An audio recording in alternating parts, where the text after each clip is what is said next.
The slides were prepared by my wonderful, wonderful honor student, Santi, and Santi is also here today with us.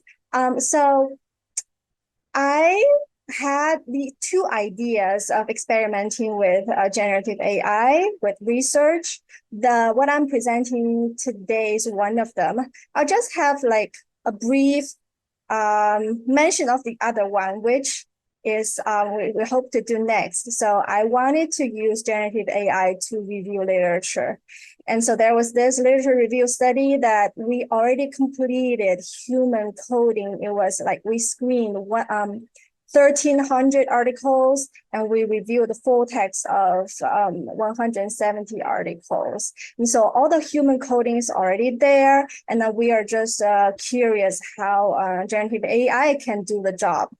So far, we have not found a tool that is readily available for us that can analyze so many tokens at the same time. So the free version online is like 2,000 tokens, which is even shorter than one article. And we know there are other tools like a higher limit, like 80,000 tokens, but not really available. So we're still like exploring what are the tools, and that's just the next thing in line for me to do. And back to this study. So a little bit of background of this particular study. It was actually a summer project of Santi. It was not my project because my project with Santi, he has not done the coding by himself yet, and he does not want to contaminate his thoughts with AI input. So we wanted to do the human coding first and then do AI. But this project, human coding was already done. He did it in the summer, and then so when the tool AI Lice was available, this is a great opportunity. We can just run the transcripts through AI and see what it gives us.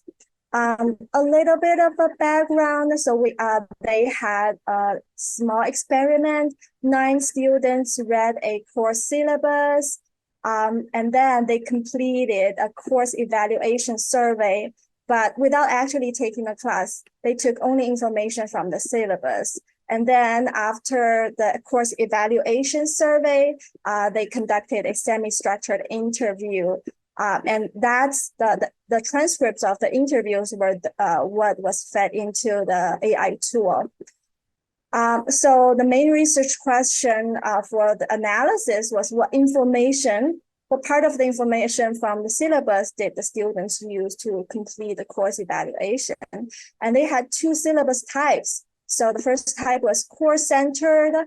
The other type was community-centered. So different flavors of the syllabi. And then, students were interviewed regarding their impression. So they did the initial analysis by hand, and this was the human code book. And we compare later what we got from AI against the human coding. Now, to the AI Lice, what we got. So when we use AI Lice, we first were asked to upload a file. And so we uploaded the transcript file to the web page.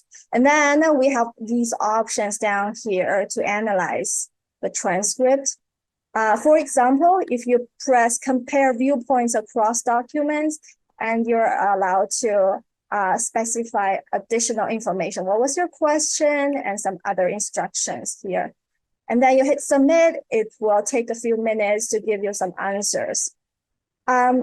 So one particular thing that we evaluated was whether the AI tool's responses were consistent across different attempts.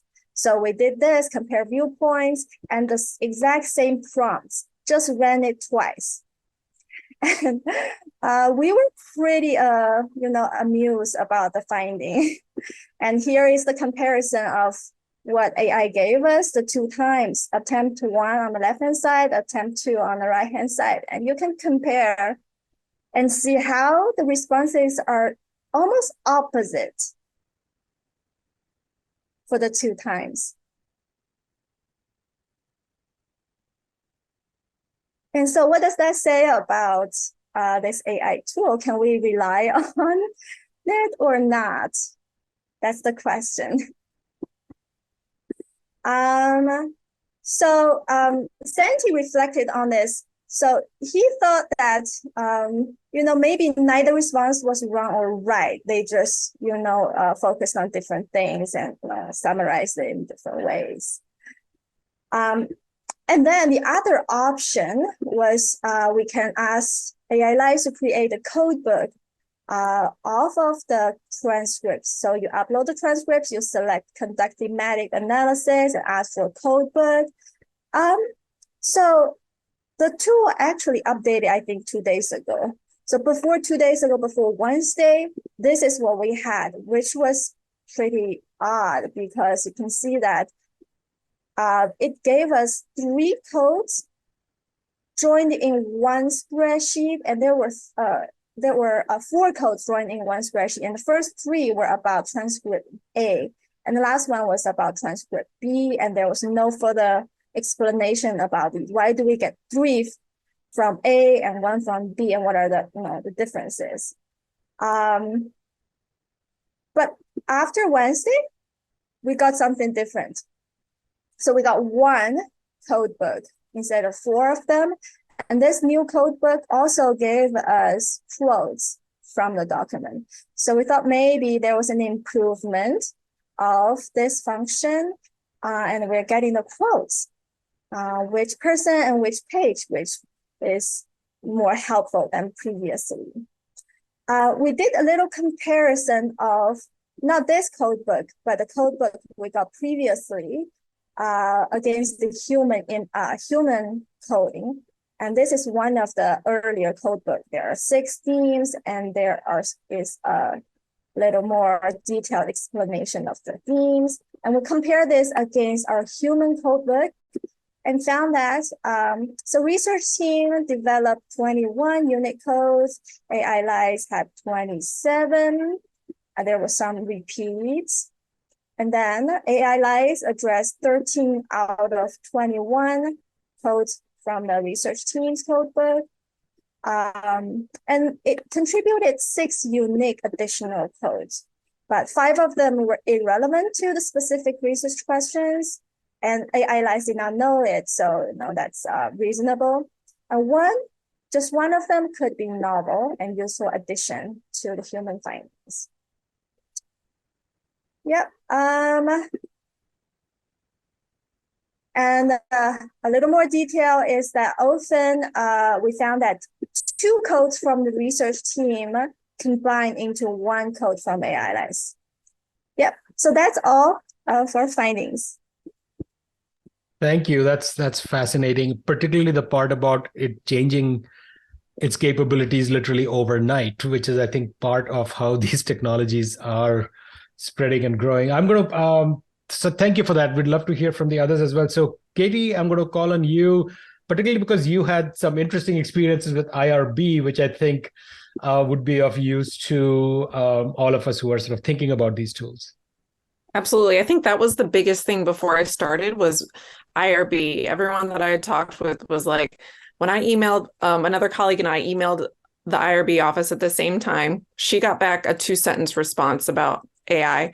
I got a full page in terms of really detailed response. So even the response from our IRB office was completely different. Mine had a lot more detail and what they were expecting. And so I went through the process, submitted my modification before I even used it. It took, I believe, weeks, and I didn't hear a word. And if anyone's done an IRB, that's the longest I've ever in any of my studies waited at ASU for a response. And then it was just accepted. I didn't get any back and forth, any modifications. So I don't know if it was because I talked to Punya and I kind of went overboard and talked with the guy from AI Lives in terms of getting all of the specific things that I thought would need to be included in IRB. But so it ended up being smooth, but I was really apprehensive just based on the different responses. And I think that's the biggest thing for me moving forward is now that I'm always incorporating that language just in case I want to use it into every IRB. So it's in all of my consent forms, it's in everything. So I'm super transparent that this could be happening. And I would say, and this was nice to see from the conversation after I used it also for qualitative analysis with semi-structured interviews and focus groups, putting it in and doing that. And the nice thing was, I feel like the company has been super transparent in terms of meetings. So I met with him and went through and said, hey, I really would like it if we got like page numbers and where the specific quotes were. And so 2 days ago, when they made the updates, he actually implemented it. And I'm sure other people gave the same feedback, but it was nice to see that they're really utilizing the feedback that we gave in terms of how we would use this in our data moving forward. Because I found myself going back to do a lot of that. So I had a similar process where I went through and coded beforehand, identified my themes. I found it did better with less information. I don't know if anyone else found that. So when I asked it a question or gave too much detail, I felt like it went in the weeds and kind of took me down a path of its analysis that didn't really make sense. But if I just gave it a specific theme in terms of the thematic analysis, I was able to get more structured data that actually aligned with what I was looking at. So that was something that was super helpful for me, but it took playing with it a lot to kind of figure out those things. And I would agree in terms of the codes, a lot of them did align, but it gave me one unique code that was different as well. So, some of them were irrelevant so I'm happy to see similar findings across in terms of that. So I won't be redundant, but I think that was really helpful in terms of using it moving forward. And I definitely think it's helpful in terms of just as if we had a doc student working with us. For me, I kind of see AI as doing that additional potential step that a human would do for me, that's going to go through and kind of check it and have me go back and look at the data again. So doing that extra step. So for me, I think I would use it again moving forward. And I kind of like that it gave you the two different responses, because it kind of makes you look at your data differently. As we know, humans look at it differently too. So what one of us could see could be completely different. So I think that's actually helpful to kind of make us relook at our data. So I really liked that example. But I did do multiples as well, just to see if the responses would be different. And sometimes it would pull out a new connection. So that was kind of neat as well within. But that would be my biggest thing, is just IRBs. There isn't a specific language. So I think that's one of the things moving forward. It's been really helpful reaching out to Punya to make sure the companies, in terms of like, they don't use the data that we upload, to teach the AI model. And that was really helpful language, I think, to include, that knowing that it's password protected. The only thing I don't know, the companies really says they'll work with you and run the data for you. That's where I kind of get into that IRB question area. Like, is it okay for someone else to run your data? So I have not allowed that. I've only been the one using the system, just because I feel like that's another step in terms of letting even if it's de-identified, I feel like that's a gray area that I would be interested to talk with others and their thoughts about that. But just because they know how to use the tool better than we do. So they always say, oh, that's great, but I could do this if I was running it. And I always feel like, I'm not so sure I want someone else to be doing this, even if it would be beneficial, because I feel like that's that gray space in terms of just protecting the data and the people we're working with. But that would be my biggest takeaways. So one of the points you made about running it multiple times, is a trick that I've also learned with a lot of these AI tools, that if you're exploring something, running it multiple times actually allows you to map the landscape a little better, about themes and ideas that can emerge. So that's a good point. And I think that it would be lovely to have the language that you came up with the IRB, for us to be able to look at, for others to share as well. I think that'll be very useful. And I see Brian's asked that same question there. So I think I'm going to jump to Lydia and Stephen from Serpi. Stephen sent me this very emotional, no, it wasn't emotional, quasi-traumatized. I don't know what the right phrase is, but you guys have been using it as well. So maybe you can give us a little bit of sense of how that went. Sure. I'll start by framing up our project a little bit, and then Stephen actually interacted most with the company representative and the software. We had a project that was right when Punya emailed, was wrapping up data collection. We had about I think about almost 40 interviews with teachers and leaders about their job experiences. And they were semi-structured. And as you all know, semi-structured can range from almost structured to chaos. So we had a wide range of data there. I'm only mentioning this because I do think going forward, as we think about how to design, I would use AI for very almost structured interviews. I think it seems like it would work better for that type of function. And because we had a relatively large number of interviews, the representative from the company, as Kathleen just suggested or hinted at, he actually insisted that he run the analyses because this tool could not handle that quantity of interviews, that quantity of data. And I would just say, as a side note, I don't actually think 40 interviews is that taxing. So that's definitely a limitation. And then I guess I'll turn it over from here because Stephen mostly, like I said, was our lead researcher on this part. Thanks, Lydia. And Punya, I think the phrase I used was, I think I said I was like impressed, but also a little terrified. Because I do think, and maybe that was my initial reaction, I think that's sort of like the more, and I don't know if this resonates with the other folks that used it, the more we used it, the more we did feel, I think, like the language, like a lot of AI uses, it seems very confident, it seems very coherent, but then you dig into it a little bit more, and like there are inconsistencies, there are things that don't quite make sense. And so I think maybe I was like more impressed at the beginning and less so towards the end. I did also see some concerns in running the data, working with the tool directly. But as Lydia said, we did start with about 32 or 33 interviews.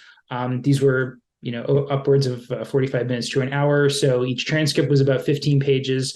And it was a lot of data. When I attempted to run any like large batch of that on its own, on my own, it did not work very well. And it gave like a lot of, I actually did see hallucinations in sort of like the summaries, or the synthesis would say that there are quotes by certain participants that did not exist.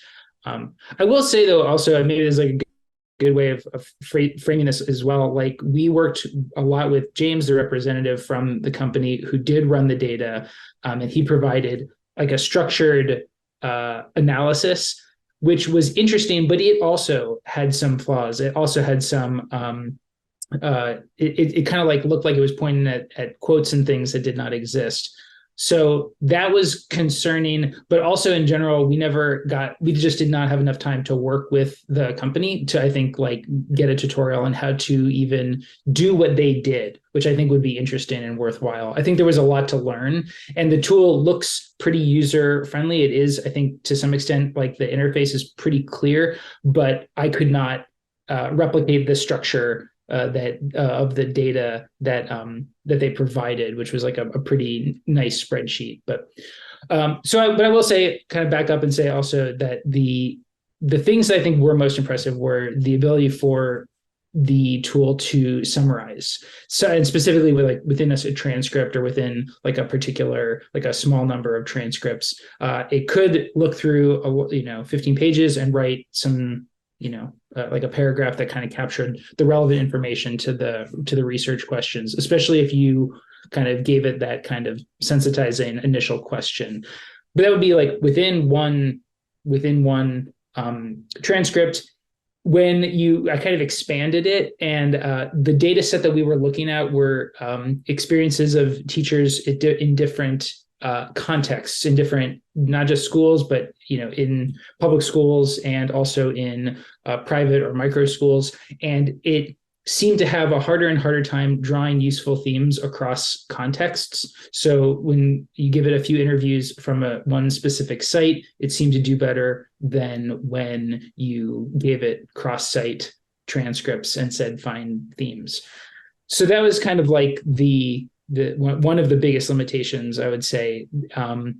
I mentioned already that it did seem to hallucinate quotes, in that and I would have to do like multiple checks to find out if the things that it was saying were quotes were actually in the text. It sounds like the latest update, which I haven't had a chance to work with yet, may have started to resolve that and actually provide page numbers and citations. That's great. it feels like that's something that just really needs to be, people really need to be aware of, that was happening. I'm not sure if there is something I could do, or if there's a way of working with the software that would have mitigated that. But there was no, as far as I know, there was no kind of like help section or how-to guide.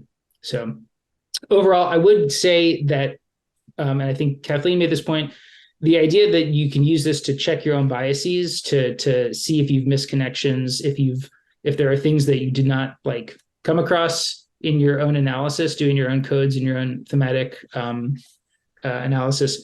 I think that's really a good way of thinking about it for now. I would say it's something definitely to not, it's not in a stage of being ready to rely on for kind of high levels of accuracy, or doing the kind of hard work on its own. It's a tool for reflection, I see it as right now. Right. I mean, and in fact, the comment in my blog post that I think James responded to was a question which said, how soon will it be before we get inter-rater reliability between an AI and a human? So the idea is not that you ship the entire responsibility to the AI, but that you are working with it, which is sort of a theme that I'm sort of hearing emerge here. I'm going to, just in terms of time, keep moving on. So Erin and Mark from our data strategies team have been using it as well, and would love to get their perspective on it. And finally, we will go to Karen and Marina. Okay, great. Aaron has been the one who's interacted most with James, and he has been very responsive and very helpful. One thing that we did do is we had him do analysis for us. What we did was supply just the comments and whether somebody was a graduate or undergraduate, and then we redacted everybody's name. So there wasn't any identifiable information there. We felt that that would be all right for this level of testing. And Erin can describe some of the things that have come out and some of the other work that she's done, but I'm very interested in the multiple testing and the different things that are coming out, and the perspective that this is just another person, almost another tool in the process of doing it right now. But I'd like to turn that over to Erin. Yeah, of course. I can talk a little bit about the data that we used as well. Just because our office and some of the work that we do, we have a lot of open-ended survey questions throughout many surveys that we do throughout the year. And we're really excited about the potential of this tool, just because sometimes on our surveys, we get over 300 student responses. And while not every student might leave a comment, that's still just a really sizable amount of data to go through. So overall, when we gave this data to James, we were super impressed with how quick it was able to give a really good high-level picture of some of the things that our students were saying about our programs. And we did it a couple different ways. I gave the data set to James, like Mark mentioned, and then I also did some analysis on my own, just kind of as a comparison. And with some of the analysis that we got back from James, he gave us sort of like an essay type response, and then within each theme, it gave us some really good quotes to go back and trace student responses. One thing that Mark and I noticed is that when we received the analysis back from James, we both noticed that it skewed a little bit negative in nature. And while it's true, sometimes we have comments from students that provide constructive feedback on our programs. When I went back into the tool myself and asked specifically what are like the positive outcomes that the students see from our programs, what are like the highlights of the MLFTC programs, then I felt it was able to give like a more balanced perspective of both the pros and cons within the comments. But I do agree with what other people said. Sometimes you do have to ask it specifically for that data that you're looking for, because otherwise some details that are missed. And not to say that the first analysis was incorrect at all. We're just kind of learning that you have to be careful with what you ask it if you do want to give a more balanced picture for your data. But like we said, we're really excited about the potential of this tool and where it's going. I think another thing that we'd really like to see from this tool be developed in the future is more ability to sort of aggregate the comments and the analysis by different variables, like maybe gender or ethnicity, for example. Because some of the work that our office does is taking all of this qualitative data, which is really vast in nature, and turning it into something more quantitative. So you can just get like a bite-sized piece of these group of students generally feel this way about a program. As of right now, with the web-based application, there isn't really that ability to slice and dice the data like we'd want. But our office also talked with James individually at the start of this project. And he said that this feature is coming further down the road, but just needs to be developed a little bit more until it can be rolled out to everybody. But overall, we're really excited for when that feature becomes available, just because for us, this saves us a lot of time and still gives a fairly accurate high-level overview of some of the themes and comments that we're looking to pull from student data. Is there anything you want to add, Mark? Yeah, we also found it to be something of a mystery as to what was going on. We noticed that the adjectives that were used in the descriptions were rather similar. You know, they would use few, many, multiple, things like that, and we wanted to know what those levels were. What were they based on? You know, what may be many for one person isn't many for someone else. So there was a lot of mystery involved there. And we would actually share it with you, but we wanted to share the comments with D1 since it's primarily Division 1 comments, but they were constructive. We did have a number of things that we had seen in other measures, such as, you know, the curriculum could probably be a little bit more rigorous, less repetitive, and some other things that are, you know, that come up in curriculum often. But it's good feedback. And the thing is if we can use this as one of our tools, it is quick and easy. And like if Aaron explained, if we can get more slicing and dicing, it might be something that we would use. But like I say, I'm very curious about the multiple testing. Thank you, Aaron. Thank you, Mark. And I just want to pause for a second and think about what we are talking about, that we can ask a question to this website and throw a bunch of data and it spits stuff out, which is reasonably coherent. I mean, this is what living in 2023 means, right? And yes, it is crazy and it can hallucinate and all that, but the fact that we can even do something like this, it just blows my brain. But onto Marina and Karen, how has your experience been with using this the software?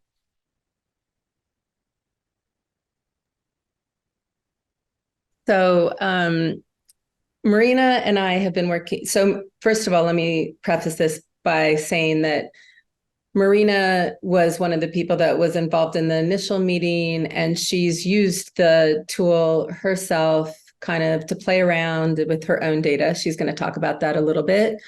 And then for our NSF grant, my interest was piqued because we have 18 case study teachers from across the United States that participated in different professional learning kind of PD experiences.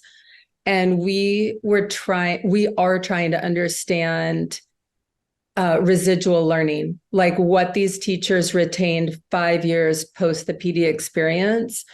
And obviously, and we're using stimulated recall videos and interviews. So they're doing videos, tagging them, timestamping them, and then we're doing these interviews where they're talking about it. So those interviews are what we're using with iLIS. So what piqued my interest was I knew there was no possible way for us to do 18 full case studies. And we really do want to do not only individual case studies, we want to do case studies within the 4 projects that we're looking at, and we want cross-case analysis. So we're near the end of in the last year of our project. So I wanted to know, or was curious about, how this could support some of the work we're doing. Different than some of the people that spoke already, it's kind of supplementary to what we're doing. It's not something that we initially anticipated about writing about in terms of AI analysis versus our own. However, that is kind of what, how we are providing feedback to James and how we are looking at it. So we gave him our kind of a broad research question to look individually for each participant within each of the 4 projects, and then across all projects. And he gave us, that was our first analysis. We've gave him subsequent. He's provided us new analysis recently. I haven't looked at that, so I can't talk about that. But I'm going to let Marina did a really nice job kind of creating a chart looking at what his results were compared to ours. So we've done, just like some of you, we've already done analysis. We had a survey that looked at the same research question that we gave him using different data. So we gave him interview data, but we did survey data across all participants, 66 participants, so different than the 18. But we do have similar human analysis from most of the things that he's providing feedback on. Like our second set of analysis, the research questions we gave him were research questions that we are either have published papers about or papers under review about. But we can't really speak to those, the second set of questions, more just this first one. So Marina, do you want to talk a little bit about that? Yeah.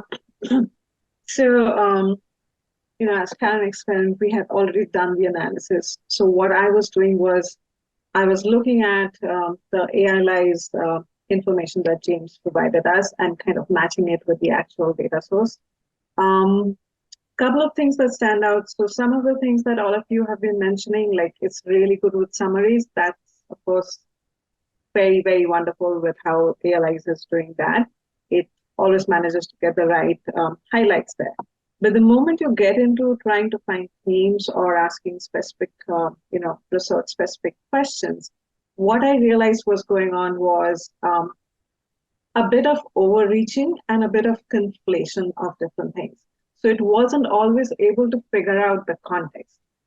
So if our question was about, say, professional development A, and what has the participant learned from A, now, in the interview, there were many instances where the teachers were talking about multiple PDs that they had done, multiple contexts where they had picked up something which we can read and immediately see, okay, this is not part of the PD that we are studying.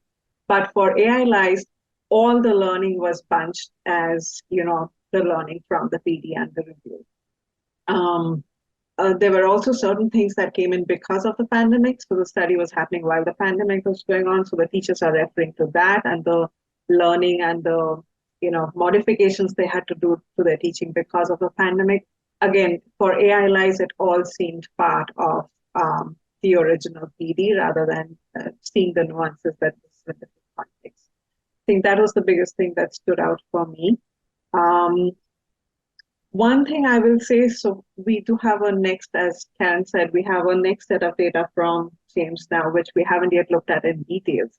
But one thing I realized from just a very quick cursory look through is that the more specific that your questions are and the more surrounding information you can give, it seems to be a little better at getting those themes that you're looking for. So we as researchers are drawing from so much of our background knowledge. And I think AI is just looking at the transcript in front of it, right? And using more a linguistic analysis rather than the conceptual analysis that we are drawing from. So we did refer to in the second set that we asked James to work on, we gave them the NCTM principles of mathematics teaching practices. So I see that the responses are now being geared towards that, and it's fine-tuning its own analysis. I would want to jump into that summer playing I was doing with some of my own data in response to something that Lydia was bringing up about, asking structured interview questions versus semi-structured. So in fact, for my summer study, I had taught a course, and I had introduced a new kind of assignment. And so I wanted to get some student feedback on how they saw the assignment, what was their learning from the assignment. So I had a set of very specific questions that I had asked students. And then AI Lies came along and I said, let's see how it works out. So what I gave to AI Lies was about 10 students' interview responses, about 5 pages each. And so the questions were always written, it was structured. So the answers were right there. So when I asked for themes, what AI Lies did was it just picked out words from the questions rather than from the responses. So in that way, it wasn't really adding on anything or giving me any new knowledge. So yeah, that was an observation that I shared with James. The other thing I noticed was not so much hallucination. Yes, it's a bit there, but also just getting, say, one student has said something, but AI Lies tends to take that and kind of amplify it in a way that that's one of the conclusions, where it might be just data from one person, whereas the others are saying something else. So that was one thing I observed. Yeah, and the last thing I would want to share, especially when I was working with that data in the summer and it was an older version of AI Lies, I think there's a two-way learning involved. The software, of course, is being updated with all our feedback. And then when we start using it, we realize, okay, this question works, this doesn't, this needs to get more specific. This is the kind of information I need to give to get what I'm looking for. That kind of learning from our end is also pretty, it was interesting for me. Thank you, Marina. So before we open up to questions, I just had a quick comment and I wanted to get the people who have used it. So AI Lies, when they announced the pro version, they were charging $5 a month for it. And 2 days ago, they upped it to $50 a month. I'm just curious to know, do you guys still have access to it? Because they promised that we could continue to use it. Otherwise, I'll contact James and see what we can do. Do you guys still have access to it? Thumbs up? Yes? Okay. All right. Because yeah, this is like the typical thing that all software companies do, get you hooked on something and then boom, right? This is the drug dealers. The first dose is free and then they hook you on it. So I was just curious about that. All right. So just opening up for questions. We have a pretty good audience here. So any questions, just speak up, drop it in the chat. Whatever works. Betty, do you have anything that you want to follow up with while we wait for people to jump in? I don't think so right at the moment. I'm still trying to digest all this because it's so new to me. So, so yeah, folks, questions, comments. I thought I heard someone say that they fed it some. Did anybody feed it your themes and see what it was able to do based on that? I did after the initial, like all of the other steps, just to kind of see within that what it pulled out. And that was one of the biggest things, I think, back to the quotes too, was trying to see, were these quotes real or were they fake? But it did connect in terms of me when I put in some of those themes. It pulled out additional themes that I hadn't seen a couple of times. So I did find that to be helpful after that initial round of seeing what themes it identified. So I do think that was beneficial to me, because it was, I think sometimes you go in, you've been in the focus groups or the interviews, and you kind of take away those ideas. You've done the data analysis, but there were some other things that were really there that just, and those were inferred too. So I thought that was super helpful. It was never explicitly stated in any of the data too. So that was something that was like a big surprise for me that actually ended up being a benefit. Thank you, Kathleen. This is really exciting stuff, but at the same time, if I had like a common theme amongst the different presentations today, it's that we're kind of still, because we're in the nascent stage of this, just trying to figure out how this AI is working. We're trying to figure out what is the particular like algorithm, conceptual framework that it's using to try to make sense of this information, right? Is it lexical density? Is it really, we don't know yet. And that's, I think, what makes for powerful qualitative research is that powerful qualitative research is transparent about the precise conceptual frameworks that it uses to make sense of information. And so I don't think we really know like what the conceptual underpinnings are between it's saying that I am going to focus on this versus I'm going to focus on this in my AI generated report. So I'm curious, has anybody like actually tried to feed a conceptual framework into the AI to make sense of the information? Brian, we did not do that, but I actually think as I start to reimagine how I will design projects going forward, we use this on a very grounded analytic project. But going forward, I do think that that is a way to, I am imagining pre-coding my data into my conceptual buckets first, and then grabbing those reports and feeding them into something AI-lize or something like it. I think that that's a way to, again, to sort of balance, and it would be like having one other person on your research team. Yeah.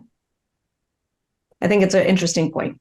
That's a great question, Brian. And I think that, that's one of the things that increasingly, as I've been playing with this, setting the context through early on. And I hadn't thought of it this way, but setting the context with like, take this particular theoretical frame and defining like, and using this would mean X and Y, so on, engaging in that conversation. AI-lize doesn't let you do that, but I can see something like Code Interpreter or other things which come with GPT-4, the paid version, that you could actually engage in setting the context. So now ChatGPT-4, for instance, in the settings allows you to set some perspective. So you can say, I want you to be silly and funny. But there's nothing to stop you from saying, I want you to act as a researcher with this particular frame of mind. These are the sort of constraints within which you will respond to whatever prose I give you. That is actually fascinating test of whether this could work or not, because you now have that ability to set that context, which could be a theoretical frame. I hadn't thought of it that way, but I think that's a very, very intriguing idea. And I think it's possible. I mean, some people just having fun with artificial intelligence will be like, hey, write me these jokes and write them the way that, such and such fill in the blank celebrity would couch them, right? So I don't think it's beyond the pale to think of like, hey, Chat GPT, here's a bunch of data. Can you make sense of this data using like Aston's theory of student involvement or something like that, right? Right. The other thing is like you can actually write in what the theory is or what your framework is. Like you can define it because it's actually, because that's sort of priming it in some way. And that's actually a really smart thing to do rather than it depend on whatever stuff it has picked up online, which may or may not be in its training data properly. You could actually prime it with a particular framework and say, respond to this data using this framework. So I think that's definitely feasible. And one of the themes that's sort of emerging from the examples here to me is this thing of both of us learning at the same time, right? Learning how this creature thinks and making it work to whatever ends you may have is, I think, another theme that seems to be coming out here. How many of you, would you continue to use this if you had a chance to do so? So what would be, Lydia, go ahead. Oh, no, I was just going to say, I mean, then this has actually been really helpful. Even though I was thinking about this for structured interviews, I actually have another project. I work with open-ended survey responses, and I never even thought to use this for that. And so that's really helpful. And that's, it seems like a really ideal usage for this type of software. Yeah, I'm really intrigued by Brian's suggestion, and I'm going to try that because I've never done the setting. I'm wondering if I can give it a theoretical perspective, right, in the setting itself, and say, when you respond to this, be like look at whatever you're doing through actor network theory or whatever, right, and define it a little bit, and then see what my conversation with that guy turns out to be. Just with Open Chat GPT itself could be very, very interesting. So if each of you had to briefly give sort of advice to anybody wanting to try it, what would be like a couple of things that you would suggest? Whoever wants to go first, and we'll just go popcorn it out. Remember, this is just a tool. It's not gospel, and it's there to help us right now, and it's going to be getting a lot better. So I think we need to rely on ourselves more than the tool. Continue to do so. I would echo Mark that, this tool seems to be emerging and changing quickly. And so maybe keep following the new updates and get the newest version. Yeah, I'll like piggyback on both of those comments and say I think that it is a tool, but like the idea that in the last few days it's already undergone like a major transformation, and I was just like looking at it right now and seeing like there's like a new insights feature on the beta, like literally right now. I feel like we just need to make sure we keep doing these sorts of things, these like collective reflections, because it's going to be a different tool, like effectively in 6 months. I mean, it could be like a very different thing with different capabilities and different strengths and weaknesses. So I think that we just need to like recognize that this is just the beginning, and we should keep like collectively reflecting on it together. I think the thing that we have not talked about, a couple of things. One is GPT-4, the paid version soon is going to roll out. It can start seeing things and listening to things. So seeing things, and it can analyze the image. So you can give it a picture of like the New York Times, and it will analyze just a photograph, not the text, and it will summarize it for you after doing OCR. You can give it a picture of a bookcase and say, tell me what this tells me about the person whose bookcase that is. It will read the names of the books and give you some analysis of that. So it opens up new areas for us as qualitative researchers where we can do image and video analysis in ways that was really difficult before, right? Again, tempered with our judgment and expertise, but there are possibilities here. One thing that's gone away is audio transcribing. With the new version, it'll just transcribe audio for you. So audio transcriptions, which is to be a royal pain, and, you have to pay for, I think is going to become much, much more accessible. So I think there are these lots of opportunities that are coming out for us as researchers. And I think just keeping an open mind, being skeptical, there's this balance that you need to have. But I think it can open up new avenues for how we conduct research as well. There's probably going to be some IRB issues with the video, right? I mean, I was going to ask you actually, because like heeding your advice, we decided as the governance committee to not use the Otter AI chatbot. Surprise meeting. I'm still seeing that several of the chatbots are in this meeting. So I'm still a little bit like, unsure about whether we should use this technology or not. But in that same vein, I can see some major issues with like, say I have like a bunch of classroom video and I feed it, right, to this AI. Well, now that video, right, is entree to who knows. Right.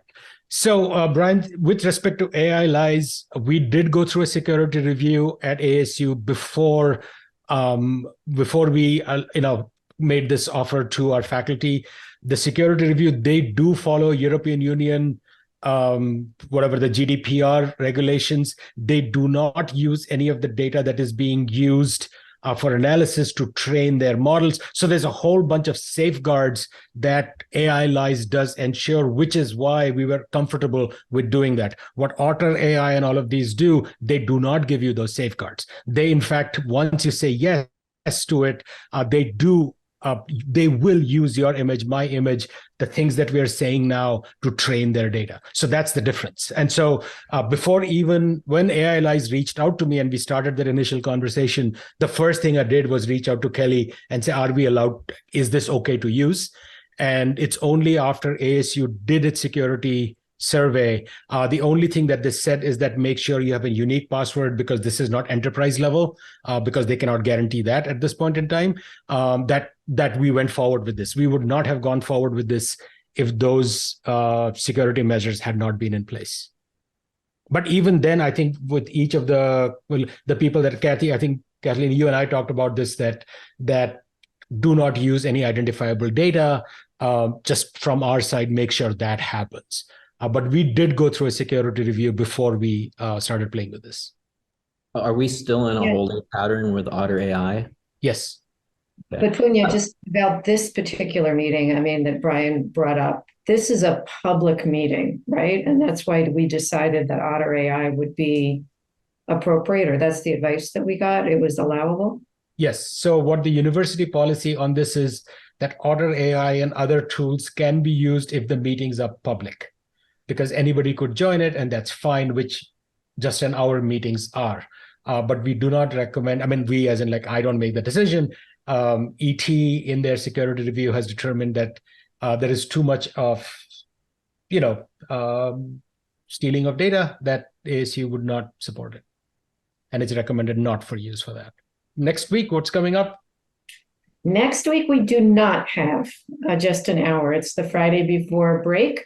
So just an hour is going to take an early break, as some of you may or may not be planning. So in 2 weeks, we'll have another session. We're still working out the guests and the topic for that. But tentatively, it's starting a new line of research. So hopefully a topic that's relevant across the board to folks.